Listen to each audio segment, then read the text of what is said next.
the CIA say NDC youth no astome VALCO say omun form adwuma by force omun here employment omun form adwuma that's a juma am form adwuma by no am kwaje adwuma no abrea honorable titles Glover Greater Accra immediate Greater Accra akwaba wo frame me adwoa searching mesrel na wa subscribe to my channel me our notification bell no so for more news ebusuafo ye beka ya abra NDC for Mr. His Excellency John Dramani Mahama out that NDC amayoko na no starting a campaign no enyema NDC for this so many so our model campaign no is about creating jobs and making sure say amanfo botom aye the economy no everything aye standard say na be Ghana for ho beto omo that is the impression omo dey share Ghana for trima and am so Ghana for digina so eto aba no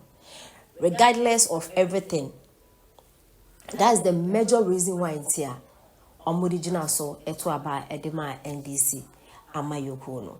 Even people were complaining saying anado na membu no nyeme nkoye empenifo no play arrogance na de just all kanse mo munti omo kwotena radio so no mo to ayampia o kasa adini ye NPP fu say ye bi ye wo system ni mu na yes adini ye na NPP fu say ye bi just omo aso be ye de na say wo position asanet wo kasa bia onti NPP fu di man na mo position now NDC fu aba but NDC fu ba no promises be brain omo make it titru pa almost youth no I quite remember Malik is it Malik Basintali ekotena radio so is it TV3 or Onia TV, one of the TV stations, say, just say, on economy ni mo ayemre. Youth ni be nya adwuma ye na sika beguo bia ne bottom na in fact, quick loan kwanya dia youth bia bejibu okrom ya. Malik, that's your video, we have saved it. Na me say, mo memu 4 years here. Yes, shade. Because independent candidates for no when no omo parliament house no. Eyi, but me request for this man, Ewa Ashanti region. Me refi. Just a promises or promising me. Say MP to me promises are. Hey, Obesi factory. Ewa ne constituency ho. Just a Obamana youth no be any adwumaye. Ewa constituency ho. MPO promises akesi o making. Na meaning say parliament house one sir. Constituencies na Ghana ha. No kwani constituency na so important ah. NDC for basisa. Inyama na ko go aside dem nti menchire. And not just NDC for just more promises are making an independent candidate. So come here plus so on money and dream, come here plus so just youth in a being a Dumaya on the constituency war. Into His Excellency 4 years you have a very long way to go. Long way to go, pa. Now because of some promises here, NDC for promising and as almost Edema Ghana Funtino. And not just almost bad power. And almost swear His Excellency John Dramani Mahama in the pet NDC for you to know as Tommy VALCO. Almost trust almost kako pay you my because the end to a mudina so to abandon your juma. It is a more bad among provide your juma yes and almost the money. And let's ask me best you know. Hey, so 4 years yeah. We will say interesting times ahead of us. And we are just waiting. But we just hope for the best. We are not praying say on my agent to name we just to me so there. Ye din sube gume dume no. Say agent to na say e dume so there. Ye di jabe gum na je akoso nti His Excellency John Dramani Mahama he obi anni oba be ebe kan say eba be kan obi ane kasa show.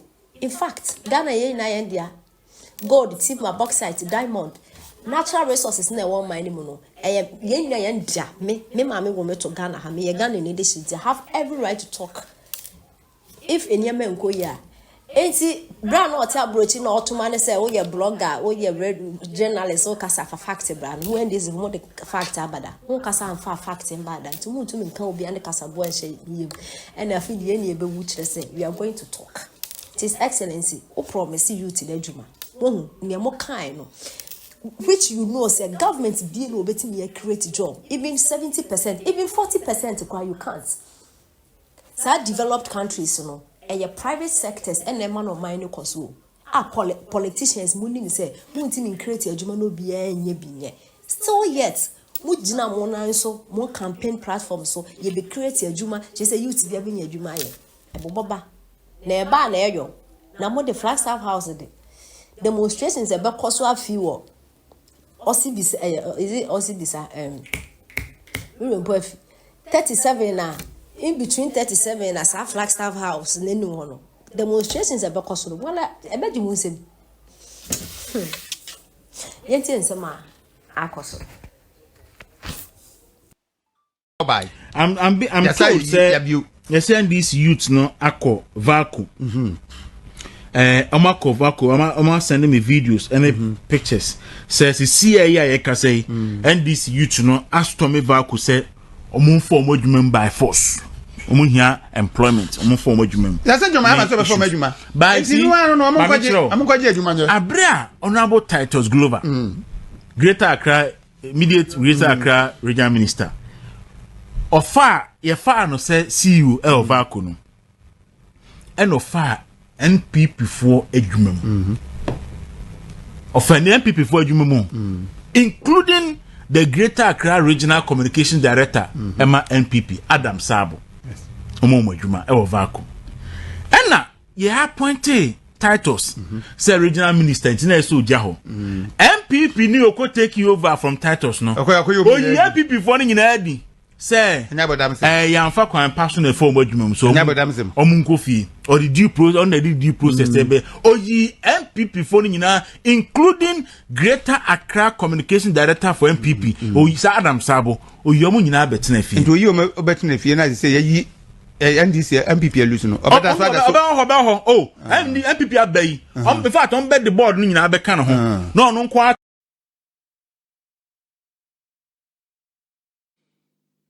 On any 24 hour, he couldn't.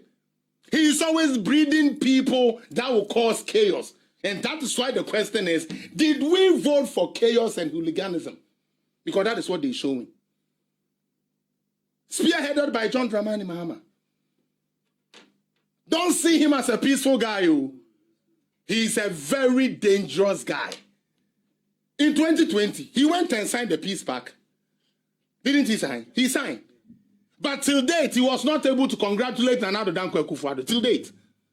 But on the Ninia Baobia, or Pegan, a year no passing 20, or consider man, no, I am a funo. Oh, yes, Mahama said na making. Why am a funo? So be a John this engine, no Jina, and Yana, they were famous or by a press conference. But a Koya didn't be the 9 year John Mahama day. Such a demonic guy, the Assemblies of God, Akatan, who did deep on it, and people are going after it. I say, Mahama is an alternative. Because said the concrase, ko catching crase for say, ye be ye, oh, be she a fua, sebe, baumia bejo, and we see a tax. And we see a tax. Now, when them professor, they are all kind of throw, now so just to get vote. Now, there, Yana say. Back to my first thing. Ominya votes na dia no mode. They do nothing with it. Now, nini na no it serves MPP right. Let me come there. Just for a little bit. It serves MPP right because MPP is the only political party that because of onuankasa ni internet no or beto tio di amanetamfo so mfambo ni nkuno. Inti be that. MPP does that. They do that. What idea be an card bebuano, a boy we crown on kind now really on fire, Talono Croc or him that you see. But you see, when I came here in March, I told you something about NDC and we all laughed. But it is true. Senior, if an NDC man steals 30 pesos, Obe making sure say, Obe check 30 pesos, no Obi a then Obi a nebiadi. Eti ye bodu ya e kon mu ni nara. En tokwaba so a ye ni na abekwa kokon. But ye MPP for no, ebinu be ye nim fefefe. Oh me, oh bibia be okay. Scanish a ho, no they are share be ni baby. Utie, na ma ye Armstrong. Na afi ade na bu abonu a walu so awie no, na afi do omu puska na bre oh, kona koka sama he, kona koye we maye. We keep killing our own self. Because no government did the work Nana Dankwa Akufo-Addo did. It is never true. Me mo be another. Juma and another day, me say, NDC for no crane, Onyamia Duma Mobile Power. Fa Omo, a record from 2017. Did you hear them talk about economy? 2016, their message was what? Nation builder, infrastructure king. Then we came to see, said, most of the projects, they were ghost projects. But that's what I say. So now they could, in 2020, they could no longer use the economy, and neither could they use the infrastructure king. Because at that time, NPP has launched what they call the delivery tracker. So now we could see what has been done and what hasn't been done. And that is why it exposed them. So if you watch the only message NDC carried into the 2020 election was nepotism. A good father, and a good father.